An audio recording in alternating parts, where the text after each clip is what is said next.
ओम शांति। आज 18 जून 2020 की प्रातः मुरली। पहले सुनते हैं मुरली के कुछ मुख्य पॉइंट्स। बाप कहते हैं, बच्चे, हमने आज से 5000 वर्ष पहले तुमको कितना समझदार बनाया था। तुम एवर हेल्दी वेल्दी समझदार थे। इससे जास्ती समझदार कोई हो नहीं सकता। फिर आगे बाबा ने कहा, तुमको अभी जो समझ मिलती है यह फिर वहां नहीं होगी। तुम बच्चों को अंदर में खुशी से गदगद होना चाहिए कि बेहद का बाबा शिव बाबा हमको पढ़ा रहे हैं। वो ज्ञान का सागर है, सृष्टि के आदि मध्य अंत को जानता है। फिर आगे बाबा ने कहा, ऐसा बाबा हमारे लिए आया है तो खुशी में गुदगुदी होती है। अपना सब कुछ एक्सचेंज करना, इसमें बुद्धि का काम है। गरीब तो झट एक्सचेंज कर लेंगे, साहूकार मुश्किल करेंगे जब तक कि पूरी रीति ज्ञान न उठावे। स्त्री अपने पति के गुण गाती है ना, बड़ा अच्छा है, यह उनकी प्रॉपर्टी है, अंदर में खुशी रहती है ना। फिर आगे बाबा ने कहा, यह तो पतियों का पति, बापों का बाप है। इनसे कितना हमको सुख मिलता है और सबसे तो दुख मिलता है। और लास्ट में बाबा ने कहा कि पुण्य आत्मा बनने के लिए याद में जरूर रहना चाहिए। अब मुरली सुनते हैं विस्तार से। मीठे बच्चे, बाप तुम्हें नई दुनिया के लिए राजयोग सिखला रहे हैं, इसलिए इस पुरानी दुनिया का विनाश भी जरूर होना है। प्रश्न, मनुष्यों में कौन सी एक अच्छी आदत पड़ी हुई है लेकिन उससे भी प्राप्ति नहीं होती? उत्तर, मनुष्यों में भगवान को याद करने की जैसे आदत पड़ी हुई है। जब कोई बात होती है तो कह देते हैं, हे भगवान। सामने शिवलिंग आ जाता है, लेकिन पहचान यथार्थ न होने के कारण प्राप्ति नहीं होती है। फिर कह देते, सुख दुख सब वही देता है। तुम बच्चे अभी ऐसे नहीं कहेंगे। ओम शांति।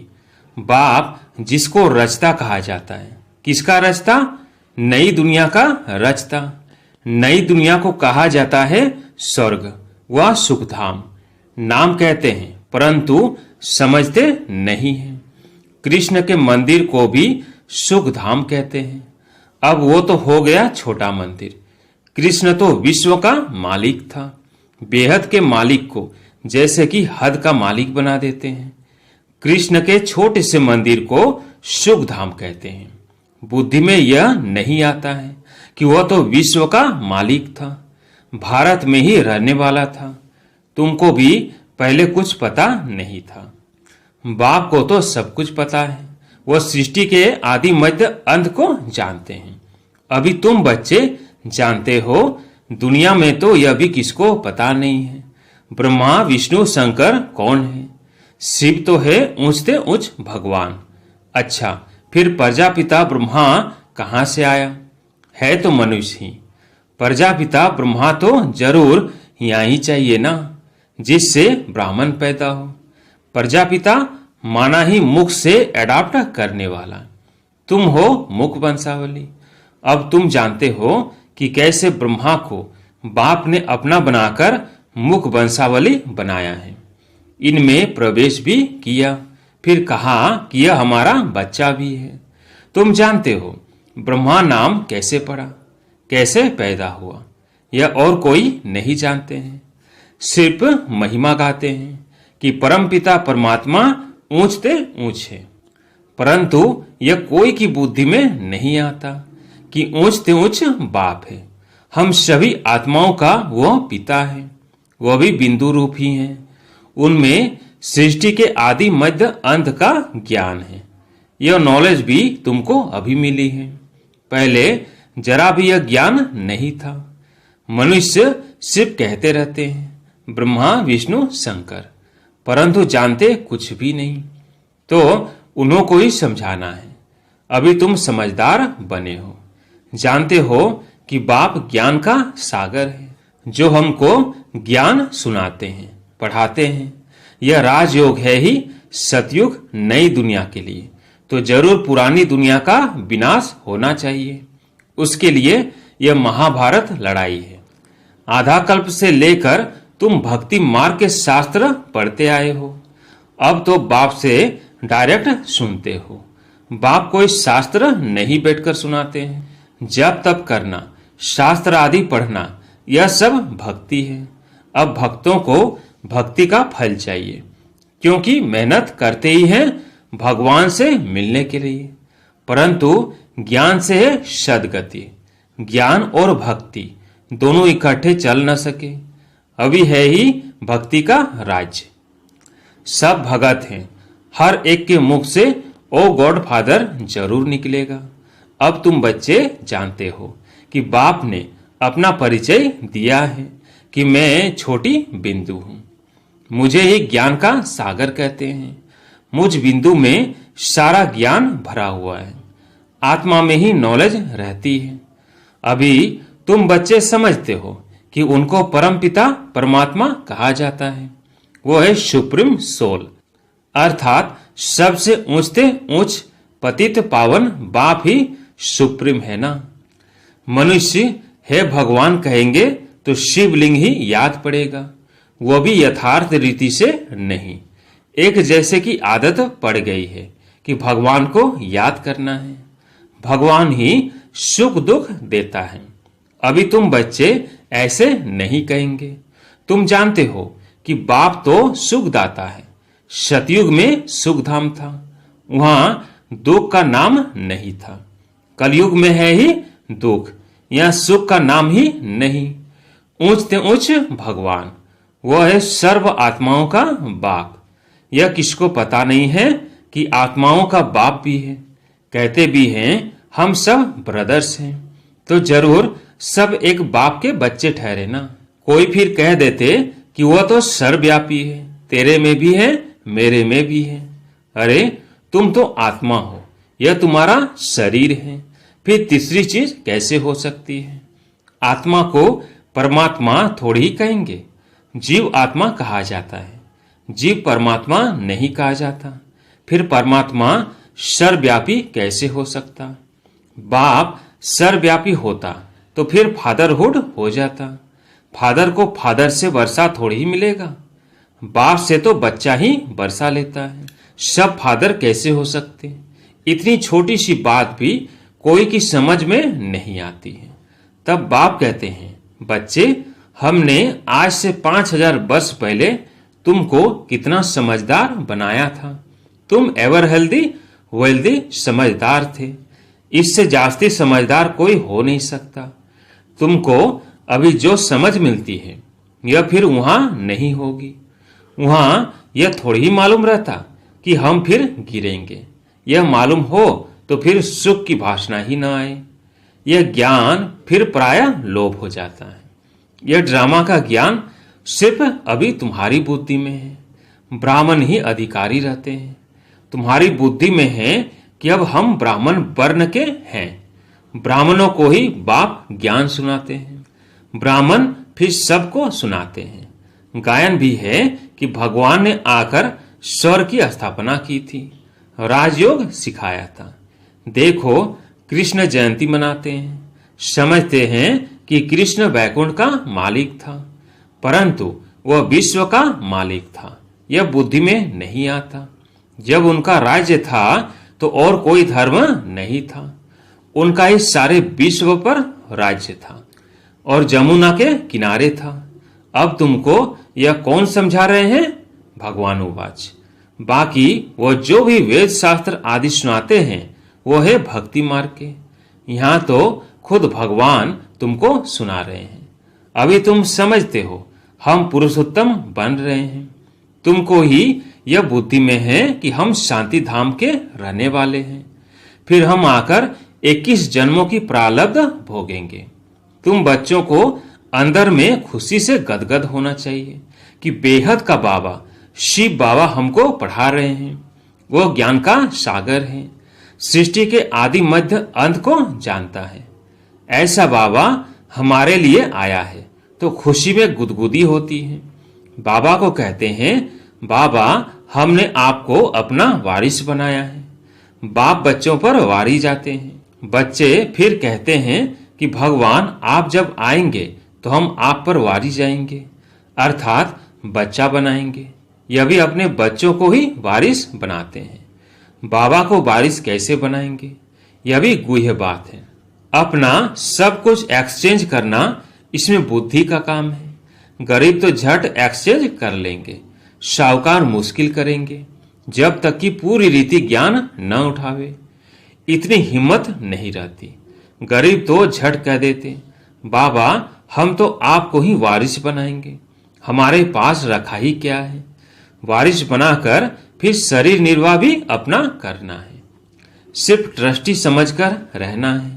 युक्तियां बहुत बताते रहते हैं। बाप तो सिर्फ देखते हैं कि कोई पाप कर्म में तो पैसे खराब नहीं करते हैं। मनुष्य को पुण्य आत्मा बनाने में पैसा लगाते हैं, सर्विस भी कायदेशीर करते हैं। यह पूरी जांच करेंगे, फिर सब राय देंगे। यह भी धंधे में ईश्वर अर्थ निकालते थे ना, वो तो था इनडायरेक्ट। अभी बाप डायरेक्ट आए हैं। मनुष्य समझते हैं हम जो कुछ करते हैं उनका फल ईश्वर दूसरे जन्म में देते हैं।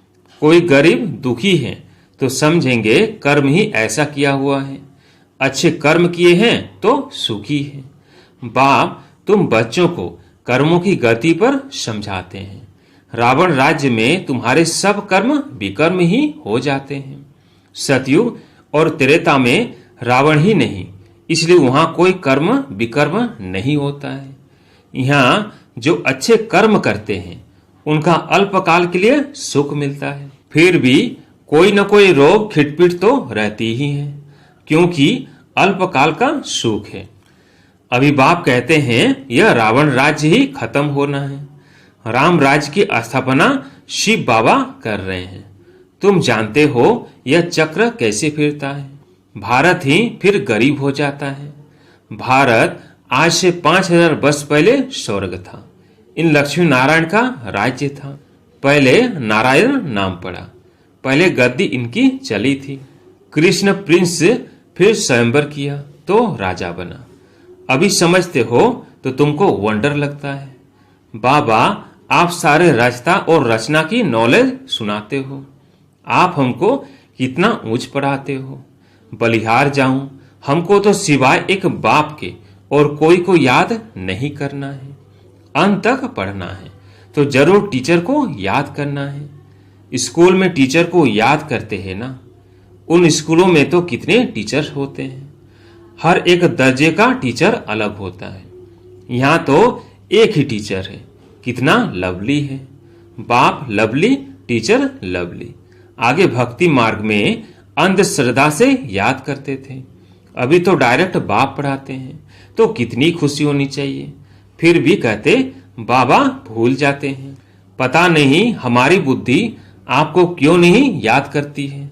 गाते भी हैं ईश्वर की गतिमति न्यारी है। बाबा आपकी गति और सदगति की मत तो बड़ी वंडरफुल है। ऐसे बाप को याद करना चाहिए। स्त्री अपने पति के गुण गाती है ना, बड़ा अच्छा है, या यह उनकी प्रॉपर्टी है, अंदर में खुशी रहती है ना। यह तो पतियों का पति, बापों का बाप है। इनसे कितना हमको सुख मिलता है और सबसे तो दुख मिलता है। हाँ, टीचर से सुख मिलता है क्योंकि पढ़ाई से इनकम होती है। गुरु हमेशा किया जाता है वानप्रस्थ में। बाप भी कहते हैं मैं वानप्रस्थ में आया हूं। यह भी वानप्रस्थी, मैं भी वानप्रस्थी। यह सब मेरे बच्चे भी वानप्रस्थी हैं। बाप, टीचर, गुरु तीनों ही इकट्ठे हैं। बाप टीचर भी बनते हैं, फिर गुरु बन साथ ले जाते हैं। उस एक बाप की ही महिमा है। यह बातें और कोई शास्त्र आदि में नहीं है। बाबा हर बात अच्छी रीति समझाते हैं। इनसे ऊंची नॉलेज कोई होती नहीं, न जानने की दरकार रहती है। हम सब कुछ जानकर विश्व के मालिक बन जाते हैं और दोस्ती क्या करेंगे। बच्चों की बुद्धि में यह हो तब खुशी में और उसी याद में रहे। पुण्य आत्मा बनने के लिए याद में जरूर रहना चाहिए।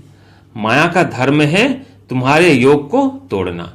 योग में ही माया बिघन डालती है, भूल जाते हो। माया के तूफान बहुत आते हैं, यह भी ड्रामा में नूंद है। सबसे आगे तो यह है, तो इनको सब अनुभव होते हैं। मेरे पास जब आए तब तो इसको समझाओ ना। यह सब माया के तूफान आएंगे, बाबा के पास भी आते हैं, तुमको भी आएंगे। माया का तूफान ही न आए, योग लगा ही रहे तो कर्मातीत अवस्था हो जाए, फिर हम यहाँ रह न सके। कर्मातीत अवस्था हो जाएगी तो फिर सब चले जाएंगे। शिव की बारात गाई हुई है ना, शिव बाबा आए तब हम सब आत्माएं जाएं। शिव बाबा आते ही हैं सबको ले जाने। सतयुग में इतनी आत्माएं थोड़ी होंगी। अच्छा, मीठे मीठे सिकिल दे बच्चों प्रति माता पिता बाप दादा का याद प्यार और गुड मॉर्निंग। रूहानी बाप की रूहानी बच्चों को नमस्ते। हम रूहानी बच्चों की रूहानी बाप दादा को याद प्यार गुड मॉर्निंग नमस्ते नमस्ते। धारणा के लिए मुख्य सार। पहला, शिव बाबा को अपना वारिस बनाकर सब कुछ एक्सचेंज कर देना है। वारिस बनाकर शरीर निर्वाह भी करना है। ट्रस्टी समझकर रहना है। पैसे कोई भी पाप कर्म में नहीं लगाने हैं। दूसरा, अंदर खुशी में गुदगुदी होती रहे कि स्वयं ज्ञान का सागर बाबा हमको पढ़ा रहे हैं। पुण्यात्मा बनने के लिए याद में रहना है। माया के तूफानों से डरना नहीं है। आज प्यारे मीठे बाबा का वरदान है, रूहानियत की स्थिति द्वारा व्यर्थ बातों का स्टॉक खत्म करने वाले खुशी के खजाने से संपन्न भव। रूहानियत की स्थिति द्वारा व्यर्थ बातों का स्टॉक खत्म करने वाले खुशी के खजाने से संपन्न भव। रूहानियत की स्थिति द्वारा व्यर्थ बातों के स्टॉक को समाप्त करो, नहीं तो एक दो के अवगुणों का वर्णन करते बीमारी के जर्म्स वायुमंडल में फैलाते रहेंगे। इससे वातावरण पावरफुल नहीं बनेगा। आपके पास अनेक भावों से अनेक आत्माएं आएंगी, लेकिन आपकी तरफ से शुभ भावना की बातें ही ले जाएं। यह तब होगा जब स्वयं के पास खुशी की बातों का स्टॉक जमा होगा। यदि दिल में किसी के प्रति कोई व्यर्थ बातें होंगी तो जहां बातें हैं वहां बाप नहीं पाप है। स्लोगन, स्मृति का स्विच ऑन हो तो मूड ऑफ हो नहीं सकती। अच्छा, ओम शांति।